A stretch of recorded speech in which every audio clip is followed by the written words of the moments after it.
Sahabat DKB, senang dapat kembali menjumpai saudara dalam acara Wasiat Kekal berupa renungan firman Tuhan yang memandu kehidupan kita. Saya Pendeta Arlianus Larosa. Renungan kita pada hari ini Rabu 1 Oktober 2025 ditulis oleh Pendeta Emeritus Diana Sarah Juwanda dari GKI Nurdin dengan judul Berbalik kepada Allah, yang didasarkan pada kitab Nabi Hosea pasal yang ke-12 ayat 2-14. Dan yang akan menjadi pusat permenungan kita adalah Hosea pasal 12 ayat yang ke-7. Sebelum kita membaca Alkitab, mari kita berdoa memohon pimpinan Roh Kudus. Kita berdoa. Bapa di surga, kami bersyukur padamu atas kesempatan yang Tuhan berikan kepada kami pada hari ini untuk boleh kembali merenungkan sebagian dari firman Tuhan, merenungkan firman Tuhan yang telah Engkau berikan kepada kami. Kami mohon Engkau yang menolong kami supaya dengan demikian kami boleh mengerti, boleh memahami dan boleh melakukannya dalam kehidupan kami sehari-hari. Terima kasih ya Bapa, dalam nama Tuhan kami Yesus Kristus. Amin. Saya akan bacakan Hosea pasal 12 ayat yang ke-7. Dengarkanlah firman Tuhan. Engkau harus berbalik kepada Allahmu. Peliharalah kasih setia dan keadilan, dan nantikanlah Allahmu senantiasa. Sahabat, menurut Kamus Besar Bahasa Indonesia, arti kata berbalik adalah kembali arahnya, kembali arahnya, atau berputar, U-turn. Bila kita sedang berkendara, lalu salah satu atau sampai di jalan buntu misalnya, kita perlu berbalik. Memang merepotkan jika harus berbalik, namun jika tidak berbalik, kita tidak akan sampai ke tempat yang ingin kita tuju. Nabi Hosea berseru kepada Israel dan Yehuda agar berbalik kepada Allah. Mereka telah salah jalan, salah arah, dan tersesat. Mereka telah membohongi Allah, menipu Allah, dan menjauh dari Allah. Israel telah tunduk dan menaruh harapan kepada Asyur dan Mesir. Mereka menyombongkan diri karena kekayaan yang mereka miliki. Padahal kekayaan itu diperoleh dari kelicikan dan pemerasan.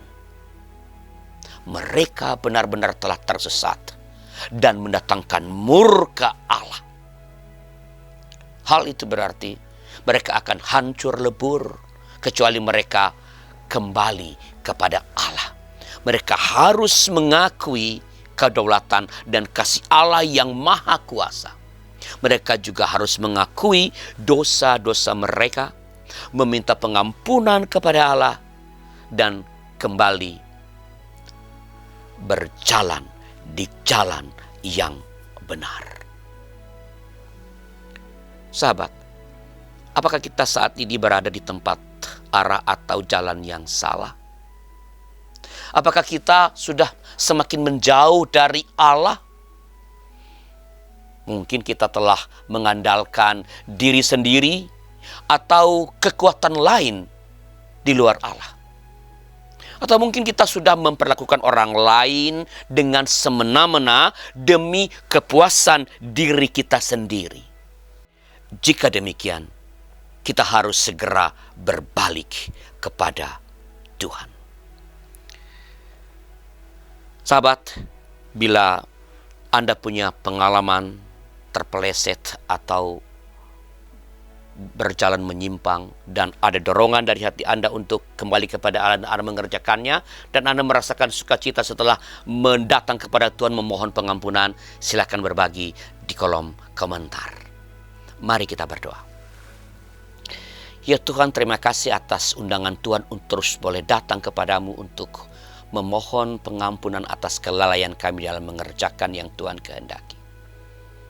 Terima kasih ya Allah, dan kami akan berusaha untuk melakukan yang terbaik dari apa yang Kau kehendaki kami kerjakan dalam hidup ini. Kami berdoa ya Tuhan bagi saudara-saudari kami yang mungkin merasa tak ada lagi pengampunan bagi mereka. Yang mungkin merasa mereka telah melakukan dosa yang begitu besar sehingga pengampunan tak lagi mungkin tersedia bagi mereka.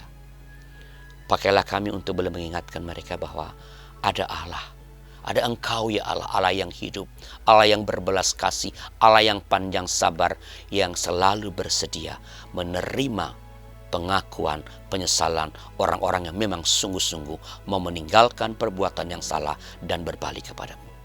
Terima kasih Bapa. Dalam nama Tuhan kami, Yesus Kristus. Amin. Demikian sahabat renungan kita pada hari ini, dan jangan lupa subscribe, like, dan bagikan kepada sebanyak mungkin orang.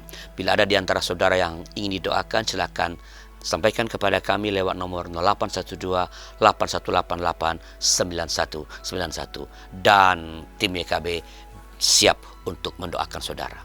Sampai jumpa pada episode berikut. Tuhan memberkati.